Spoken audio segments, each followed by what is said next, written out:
Bonjour et bienvenue à toi sur ce nouvel épisode de Oli et Thanato. Je suis Charlène, facilitatrice et accompagnante des deuils. Ces transitions de vie sont des cadeaux mal emballés qui cachent selon moi des opportunités de changement. Mon objectif, emprunter un chemin de résilience pour transformer vos difficultés en ressources. Accueillons tout de suite notre invité du jour pour parler de ces sujets. Aujourd'hui, on va recevoir Cindy qui va se présenter. Je te laisse déjà nous dire un petit peu qui tu es et peut-être nous introduire un petit peu ton histoire, l'événement que tu as envie de nous partager aujourd'hui. Bonjour tout le monde déjà. Comme Charlène l'a dit, je m'appelle Cindy, j'ai 34 ans. Je suis la maman de 2 beaux et grands enfants. Et aujourd'hui, je suis là pour vous parler d'un épisode de ma vie qui a eu il y a 5 ans maintenant déjà, où j'ai perdu la vue du jour au lendemain à quasi 75%. Donc un œil totalement et le deuxième à 50%. Est-ce que tu peux nous dire peut-être un peu pourquoi, qu'est-ce qui s'est passé? Est-ce que c'est suite à un accident? Est-ce que c'est sans raison? Qu'est-ce qui s'est passé pour que tu perdes un petit peu la vue comme ça? Alors, il n'y a pas eu vraiment de raison. C'est vraiment arrivé du jour au lendemain. Je me rappelle qu'à l'époque, j'avais l'impression, d'avoir un cil coincé et j'arrêtais pas de trifouiller parce que je voyais au tout début une genre de tache noire. Et je me rappelle que j'avais demandé à une amie de regarder. Alors, elle avait trifouillé et tout. Il y avait toujours cette tache. Donc, je suis allée chez l'ophtalmo. Enfin, j'ai appelé l'ophtalmo et je me suis dit, les ophtalmos, ils te donnent rendez-vous 3 mois plus tard, ce sera mort. Finalement, j'appelle et je leur explique et ils me disent, écoutez, on vous prend en urgence. Je dis, tiens, c'est bizarre quand même, tu vois. Donc, j'arrive là-bas, ils me font les examens habituels et en fait, un des médecins arrive et il me passe une petite lampe torche devant l'œil et je me rends compte que je ne vois pas la lumière.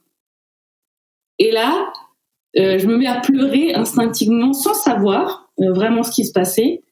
Et il me dit, il y a un truc qui va pas. Je dis, oui, je pense qu'il y a un truc qui va pas. Et en fait, du jour au lendemain, je me suis retrouvée hospitalisée en neurologie.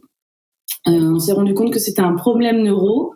On n'a pas trouvé à l'heure actuelle la cause. On sait juste que c'était neurologique et il a fallu plusieurs mois, beaucoup de traitements différents pour trouver le bon. Finalement, ça a été le plus difficile qui a été le bon, mais il m'a permis de récupérer quand même ma vue, à dire quasi en totalité, donc c'est quand même sympa. Ok, donc finalement, à l'heure actuelle, tu as dit que c'était il y a 5 ans, donc 5 ans après, tu sais toujours pas réellement, un peu chimiquement parlant et physiologiquement parlant, ce qui s'est passé, c'est ça? Non, il y a des pistes, je suis encore suivie, il y a plein de maladies qui peuvent être liées, comme la sclérose en plaques par exemple, mais c'est des maladies qui sont très longues à diagnostiquer. En général, c'est des pics, donc il faut attendre par exemple un autre pic pour pouvoir vraiment trouver l'origine. Donc ça peut être très long, ça peut prendre plusieurs années, et donc j'en suis là à attendre gentiment d'avoir plus de réponses finalement. Ok, du coup, j'ai 2 questions qui me viennent. La première, tu parles de pic. Du coup, est-ce que ça veut dire que potentiellement, tu pourrais revivre ce type d'épisode? C'est la première question qui me vient. Et la deuxième, c'est finalement de pas avoir d'explication. Et alors, par exemple, dans le cadre d'un décès physique d'une personne, quand, par exemple, c'est une disparition, ce type d'événement où on n'a pas d'explication et où on ne sait pas, où on est dans l'ignorance, je sais que c'est des situations qui sont d'autant plus difficiles, alors dans une moindre mesure avec une situation qui est différente, mais toi aussi tu sais pas, tu vis quelque chose qui t'arrive et tu sais pas comment t'as accueilli un petit peu aussi ces choses-là. Oui, du coup, les pics peuvent revenir, sachant que c'est un trouble neurologique, ça peut venir n'importe où, donc c'est pas forcément lié aux yeux, ça peut être du jour au lendemain, tu te réveilles et t'as plus tes jambes ou ton bras, etc. Donc ça peut vraiment revenir quand il aura décidé de revenir. Et pour ta deuxième question, qui finalement est liée à tout le reste, c'est justement parce qu'il n'y avait pas d'explication, que j'étais dans le flou total, que ça a engendré énormément de questionnements, de situations compliquées, que ce soit pour moi, pour mon entourage.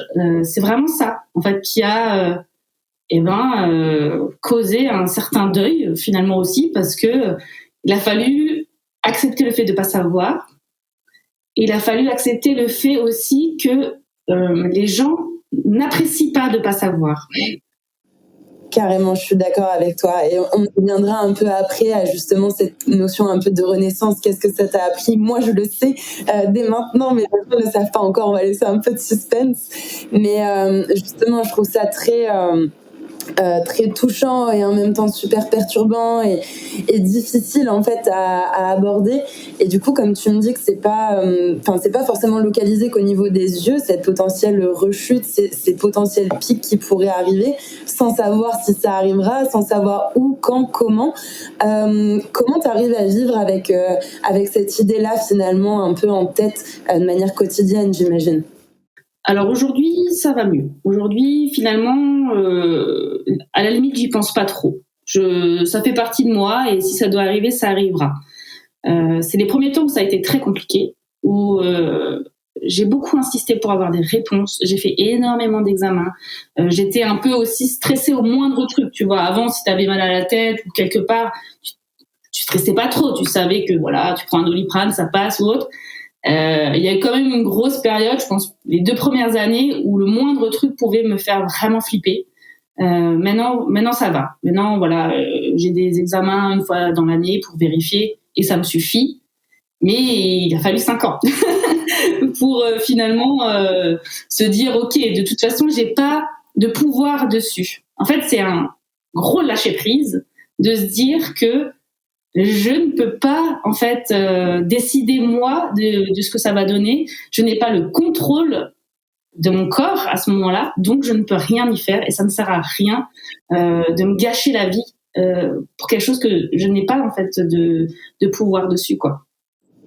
Ouais, donc finalement, c'est une certaine philosophie de vie que t'as changée, que t'as adoptée. Ça me vient par rapport à ce que moi, je considère comme par rapport à la mort. En fait, je peux traverser un passage piéton dans 2 heures et finalement y rester. Et j'ai pas de contrôle là-dessus. Et j'aurais beau contrôler qu'il n'y ait pas de voiture ou quoi. On sait jamais, il y a un truc qui peut tomber du ciel, une météorite, et puis paf.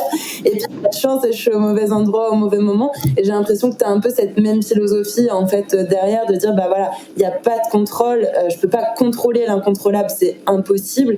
Et si tu essayais éventuellement, ce serait à s'en rendre plus malade qu'autre chose.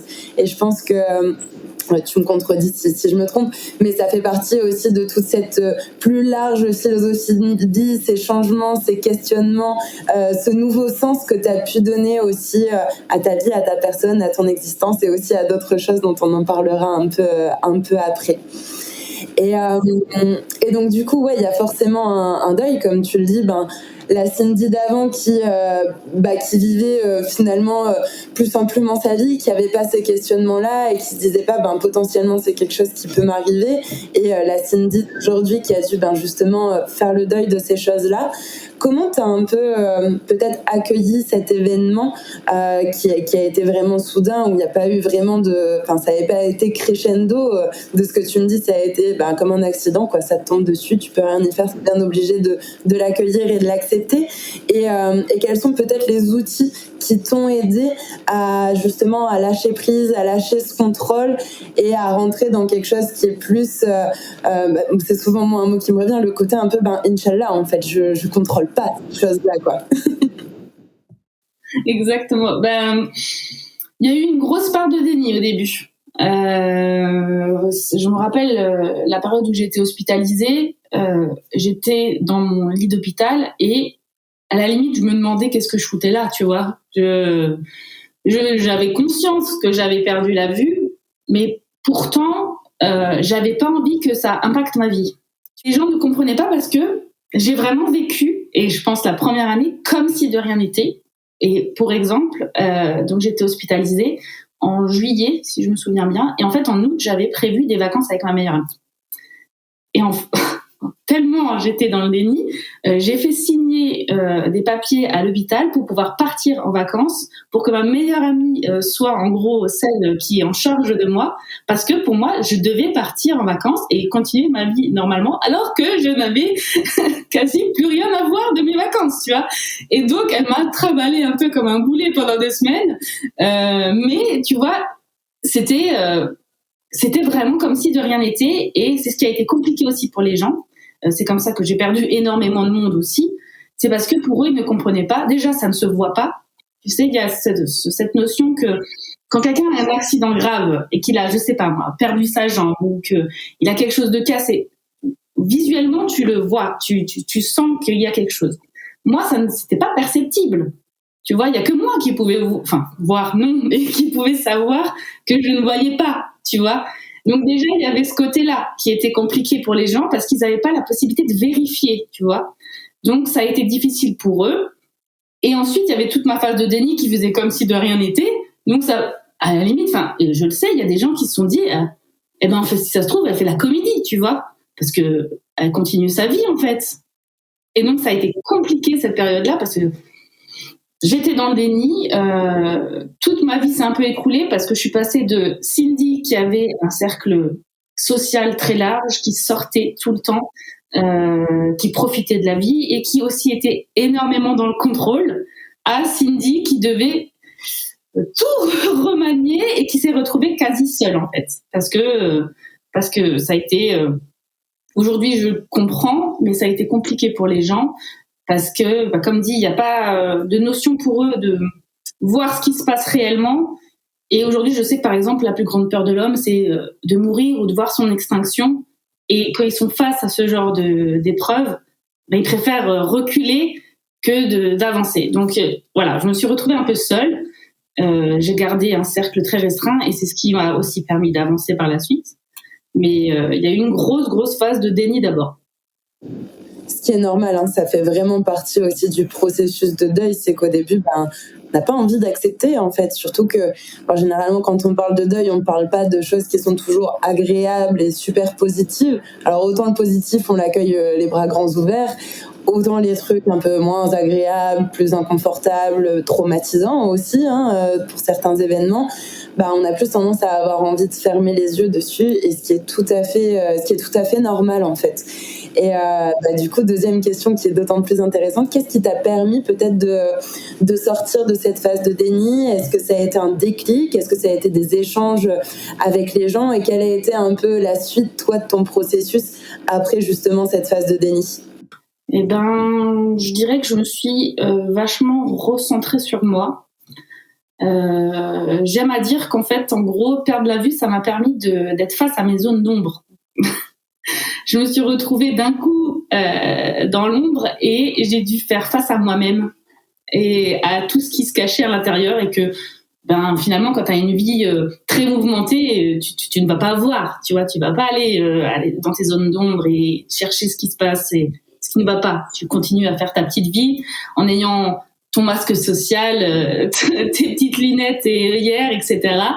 Et là, j'avais pas le choix. Je me suis retrouvée avec un cercle très restreint et avec moi-même, parfois seule à la maison, à me dire ok, qu'est-ce que tu t'es capable de rien quelque part à ce moment-là, qu'est-ce que je peux faire à part juste être avec moi-même, réfléchir sur moi et essayer de comprendre ce qui se passe au-delà, tu vois, du corps.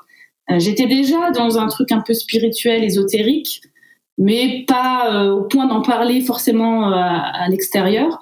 Et là, ça m'a vraiment remis là-dedans. J'ai vraiment écouté plein de podcasts. Je me suis vraiment recentrée là-dessus. Et c'est ce qui m'a aidée, je pense, aussi à cheminer, parce que le développement personnel m'a permis de fouiller vraiment toutes ces parts d'ombre et de comprendre ce qui pouvait ne pas aller dans ma vie, ce qui a engendré plein de changements ces dernières années et qui fait que j'en suis là aujourd'hui. Mais par exemple, avant de perdre la vue, j'étais dans une relation extrêmement toxique. La première action, je pense que ça a été justement d'arrêter cette relation-là. Et petit à petit, j'en ai fait d'autres pour finalement retrouver la Cindy qui était cachée tout au fond, tu sais, vraiment bien dans le noir. Ouais, en fait, c'est les mots qui me viennent depuis tout à l'heure, et c'est des mots que j'avais déjà quand tu m'avais fait part justement de cette histoire et de cet événement. C'est qu'en fait, t'as perdu la vue, du coup, tu pouvais plus voir à l'extérieur, et ça a été une invitation un peu forcée, on va dire, de regarder à l'intérieur de toi ce qui s'y passait et ce que tu pouvais en faire. Et comme tu le dis, de retrouver la Cindy qui était cachée dans le noir, mais qui était là en fait et qui demandait juste à faire coucou, à s'exprimer, s'exprimer, à se montrer, à être prise en considération. Du coup, est-ce que c'est vrai, donc vraiment, tu le disais, le côté dev perso, le côté spiritualité, c'est vraiment finalement l'écoute de toi, de tes besoins, tes valeurs, tes zones d'ombre, mais aussi tes qualités, tes points d'amélioration. C'est vraiment un peu toute cette introspection qui t'a permis derrière, en fait, de te relever cet événement, peut-être de lui donner du sens aussi, c'est ça? Ouais, totalement. Il a fallu, à la limite, que je réapprenne à me connaître, en fait. Parce que finalement, ces dernières années, je m'étais construit la Cindy qu'on attendait à l'extérieur, la Cindy qui avait son cadre social et qu'il fallait qu'elle, on va dire, respecte, tu vois, quelque part. La Cindy qui avait aussi ses propres traumas et qui vivait par rapport à ça, mais sans forcément aller les comprendre, aller les accepter, etc. Et là, d'un coup, c'est comme si on me disait, t'es à zéro, ma cocotte, et maintenant, il va falloir te chercher, te comprendre pour pouvoir avancer, parce que sinon, en gros, tu recommences de nouveau, c'est horrible, mais dans la merde que t'avais avant, et tant pis pour toi. Là, en gros, on te donne la possibilité de vraiment travailler, soit tu le prends, soit tu le prends pas. C'était clairement ça, hein. Ouais, mais c'est beau. En fait, c'est vraiment enlever tous les masques et revenir à quelque chose de plus... J'avais le mot de plus pur, en fait, de plus pur, de plus simple, de plus authentique. Et même avec la mort, quand on fait face... Enfin, moi, personnellement, ça a été aussi mon expérience, mais quand tu fais face à la finitude de la vie ou d'une chose, d'une situation, d'un événement, d'une relation... en fait, tu reviens à l'essentiel, et c'est clairement ce que tu es en train de dire, en fait. Sauf que toi, l'essentiel, c'était toi, c'était ce qu'il y avait à l'intérieur de toi, et l'essentiel de ce que tu avais envie de montrer, plutôt que le nécessaire que les gens voulaient de toi, en fait. Et je trouve ça très, très intéressant. Et de fait, on va dire, ce chemin, toute cette phase, en fait, de libération, de passer de celle que tu étais à celle que tu es devenue, tu l'as fait seule, justement, avec les outils que tu as pu nous citer, ou est-ce que tu as fait aussi peut-être appel à certains praticiens, à des psys ou à des accompagnants, justement, pour t'aider aussi sur ce chemin? J'avoue que j'ai été beaucoup seule. J'ai pas vraiment... je crois que je suis allée une fois ou deux voir un psy, et finalement, je me rendais compte que je ressassais ce que je me ressassais déjà, en fait. Je me disais ce que je me disais déjà, et il y avait rien de plus à aller chercher, en fait. Tout était là. C'était juste à moi de m'en rendre compte. Donc, à un moment, je me suis dit, bon, arrête de juste raconter la même chose à un thérapeute. Si toi, tu te le dis déjà, c'est que tu en es capable aujourd'hui d'y comprendre des vraies leçons, tu vois. Donc après, ça a été un cheminement long, seule d'une certaine manière, même si j'étais entourée de mes amis proches, mais il fallait que je travaille d'abord sur moi. Il fallait que je prenne mes propres décisions, que je fasse des choses pour moi. Donc à ce moment-là, j'ai arrêté de travailler, j'ai fait une VAE, tu sais, une validation des acquis pour avoir mon BTS. Enfin, j'ai essayé de mettre plein de petites choses en place, même si ça a été très long pour en arriver où j'en suis aujourd'hui. Et ça a été plein de petites choses, plein de petites graines, si tu veux, pour arriver à une belle floraison. Donc ça a pris 5 ans, mais je regrette pas de l'avoir fait seule, parce que je pense qu'il fallait. Il fallait vraiment que je travaille sur moi et que j'arrête finalement de prendre l'extérieur en considération. C'était vraiment ça, tu vois, qu'il fallait que moi je fasse. Autant je pense que dans d'autres périodes, j'ai vécu d'autres deuils qui auraient peut-être permis d'avancer avec un thérapeute, mais là, il fallait que ce soit juste moi versus moi, tu vois, et que en gros, je chemine moi toute seule et que je fasse vraiment mon propre chemin sans rien autour. Ouais, comme un combat finalement personnel avec soi-même. Enfin, leur combat, peut-être que le mot il est dur, mais pas dans le sens négatif, mais voilà, pour un épanouissement en fait personnel, tes propres démons, et finalement t'avais tout là, et puis c'était à toi de savoir comment assembler en fait ces pièces.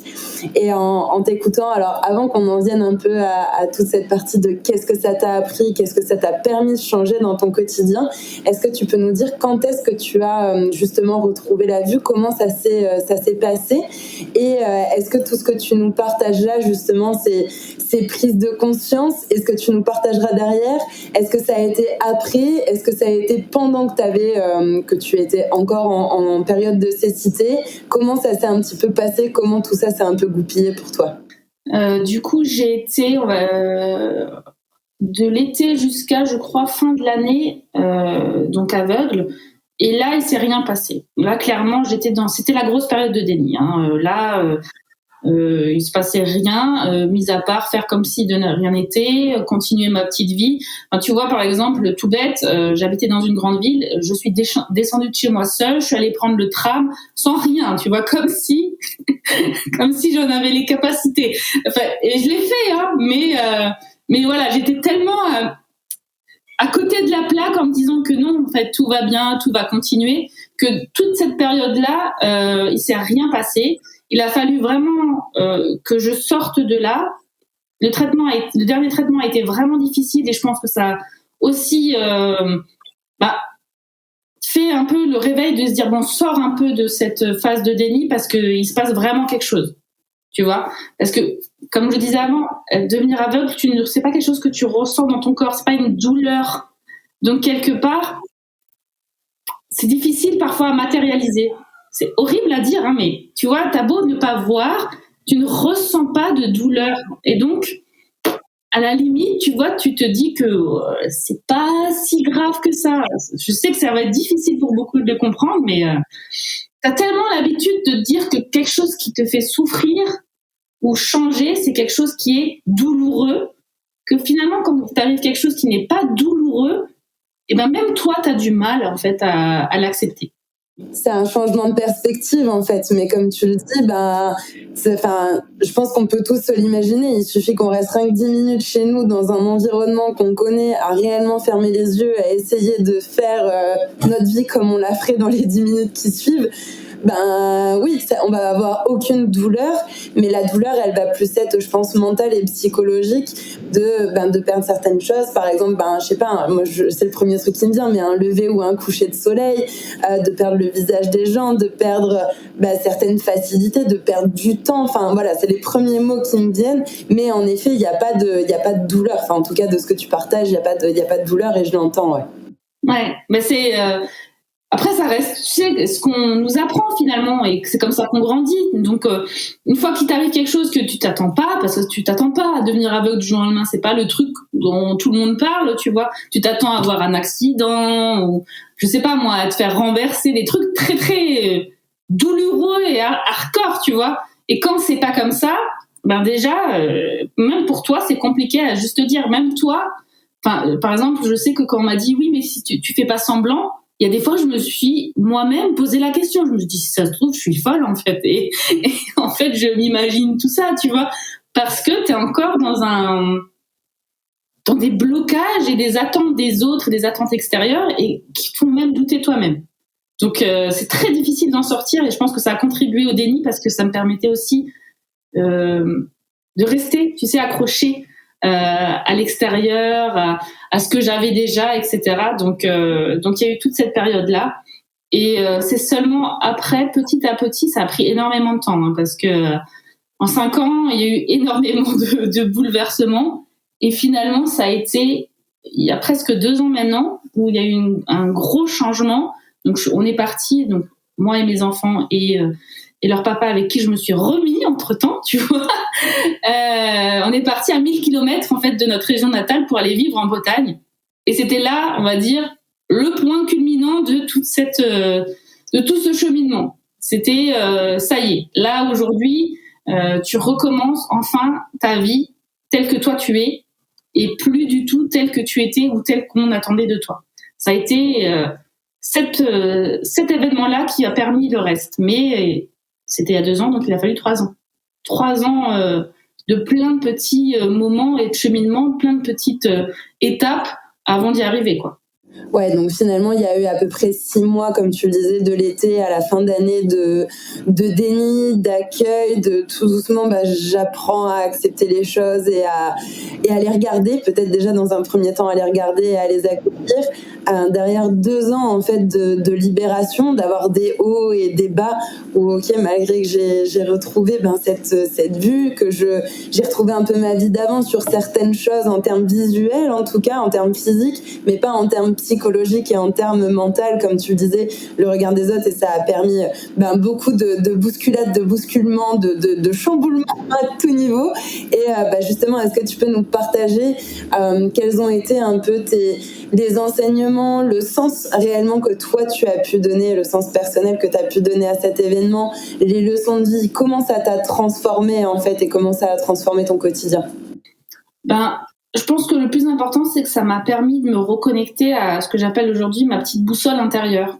Avant, je ne l'écoutais pas du tout. Ça veut dire que si maintenant je me disais, je sais pas, tu sais, de temps en temps, tu as dans ta tête des petits signaux qui disent ah non, ça c'est pas super pour toi, tu devrais pas le faire.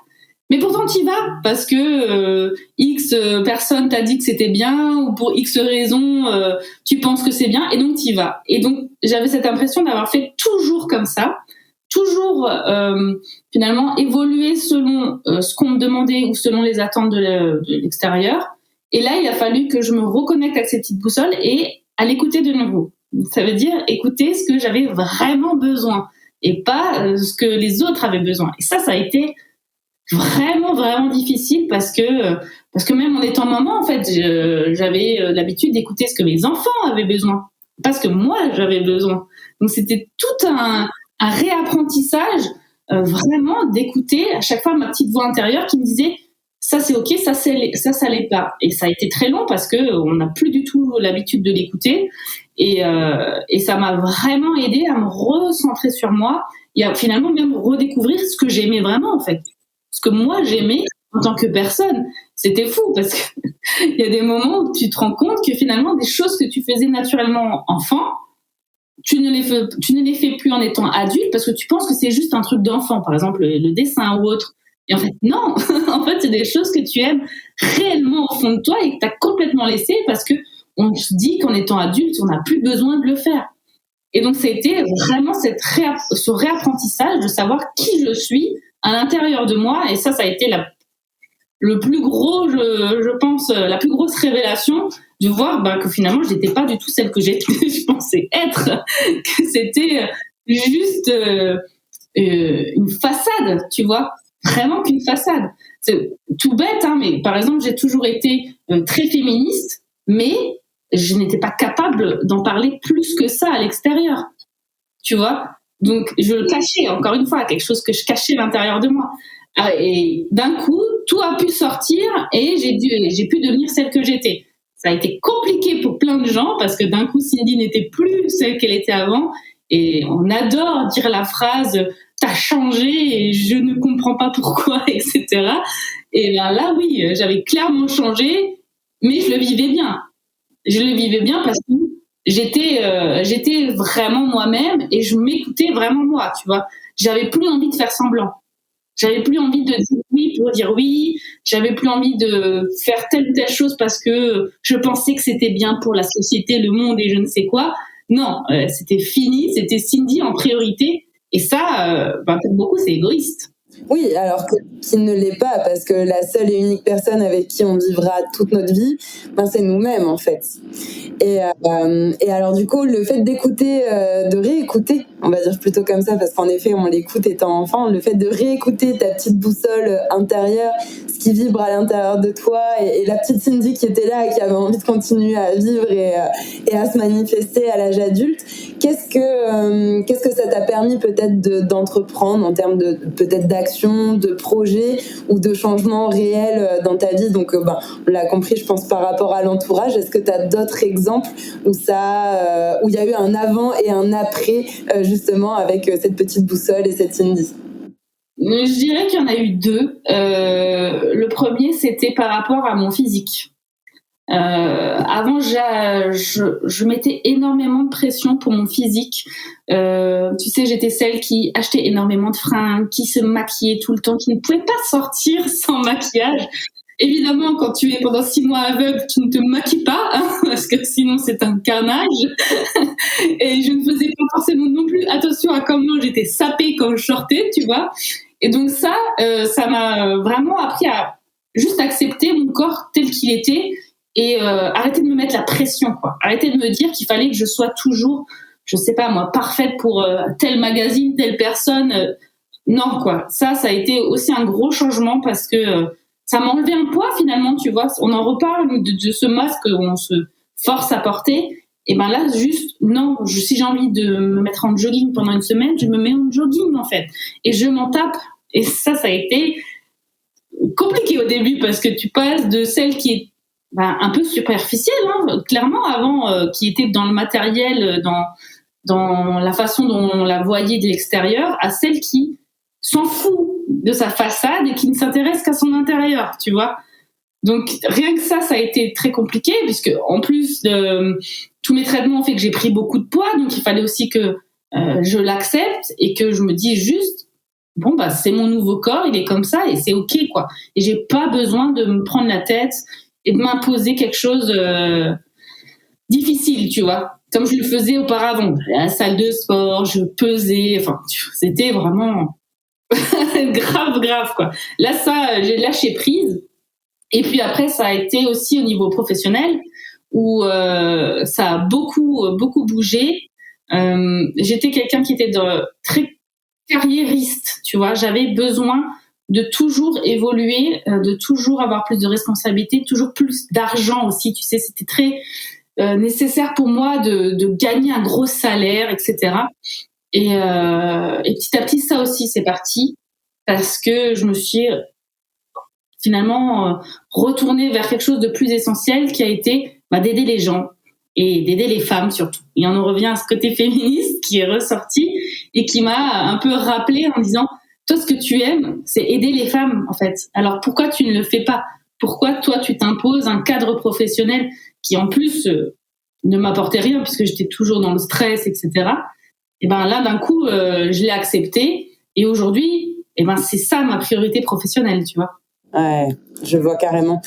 Et de ce fait, est-ce que tu dirais que ce côté entrepreneurial, parce que justement tu t'es mise aussi à ton compte, tu t'es lancée dans cette aventure-là, est-ce que ça a été un peu ta renaissance, le projet, comme tu dis, t'avais planté des petites graines sur plein de choses. Est-ce que tu dirais que c'est cet événement, notamment au niveau entrepreneurial et ce projet, qui t'a permis de clôturer avec des guillemets, parce que comme tu l'as dit, il peut y avoir des retombées, des pics qui peuvent revenir, mais en tout cas de clôturer ce premier gros épisode que tu as eu avec cette cécité et de lui donner aussi du sens, de t'être permise de te retrouver en fait intégralement sur plein de points, de t'affranchir du regard des autres et d'être pleinement en fait toi-même, d'avoir accepté de regarder à l'intérieur et de dire ok, en fait je crois en moi, je décide de me voir telle que je suis et d'offrir réellement la personne que je suis. C'est dans ce sens-là?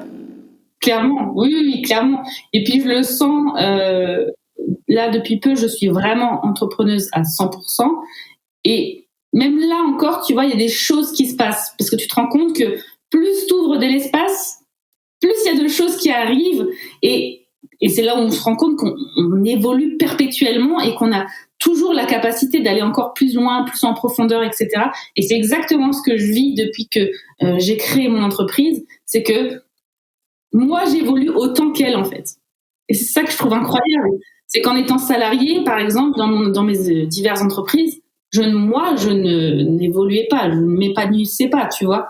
Que là, d'un coup, chaque jour, j'ai l'impression d'apprendre quelque chose de nouveau sur moi et d'apprendre plein de nouvelles choses que je peux apporter aux autres. Et je trouve ça génial. C'est tellement plus au clair avec la nouvelle Cindy, tu vois, que ce que j'étais avant. Avant, j'étais juste cantonnée dans ma petite boîte et maintenant, je laisse tout arriver et je trouve ça génial. Je trouve ça magnifique et je suis très, très fière d'en être arrivée là aujourd'hui, clairement.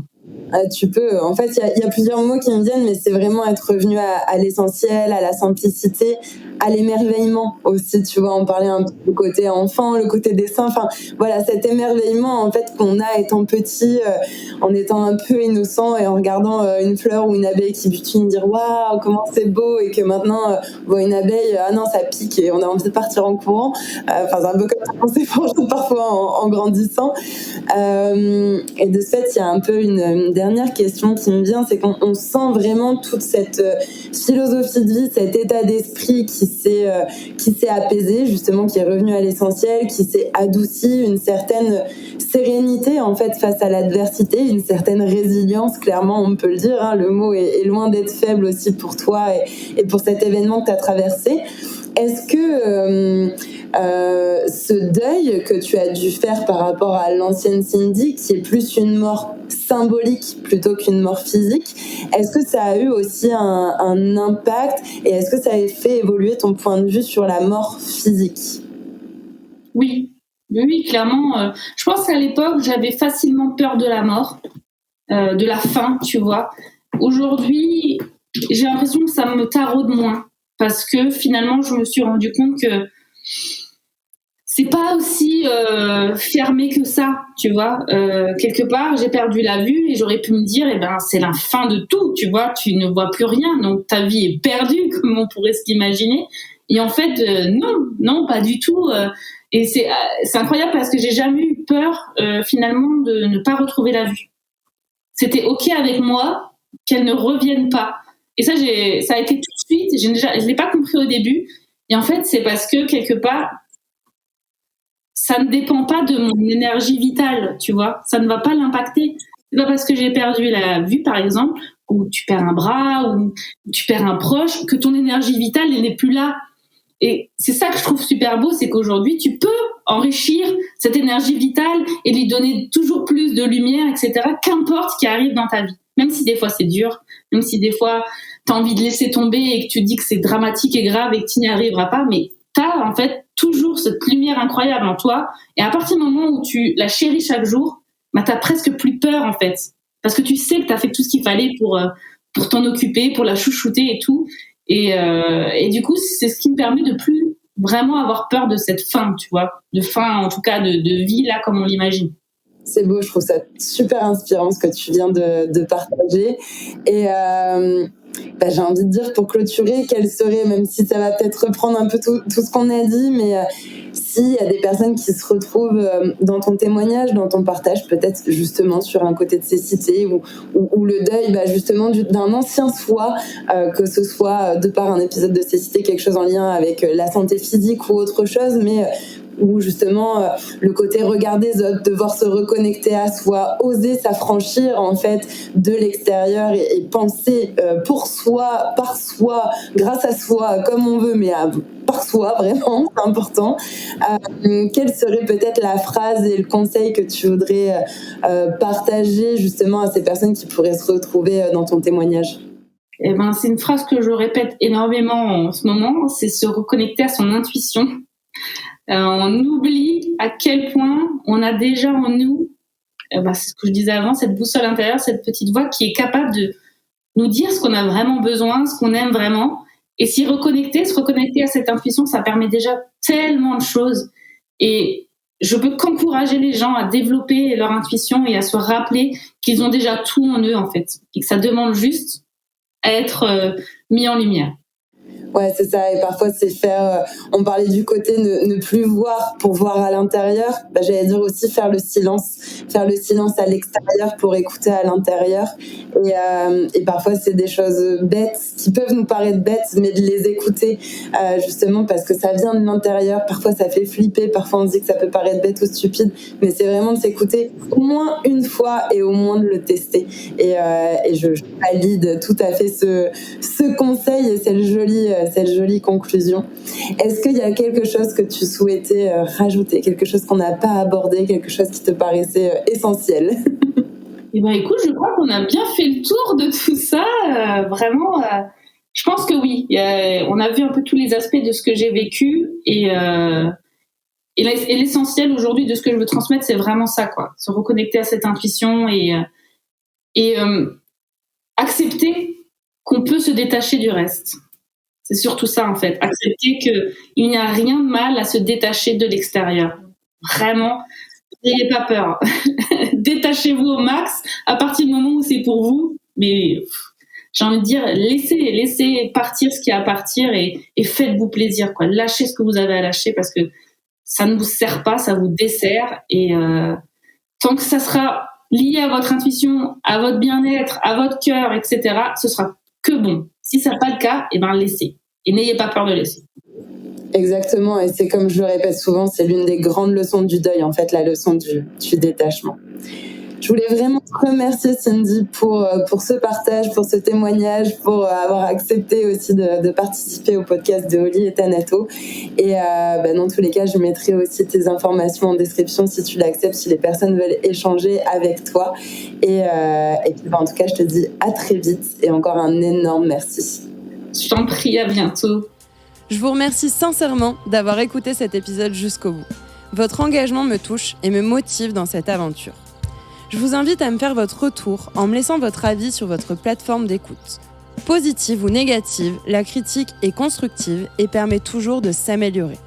Ce podcast est là pour répondre à vos attentes. Alors en attendant le prochain épisode, faites-moi savoir les thématiques que vous aimeriez voir abordées sur Oli et Thanato.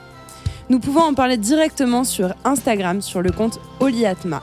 Je reste dans tous les cas à votre disposition si vous traversez actuellement une transition de vie et que vous souhaitez en faire une force et non un boulet au pied.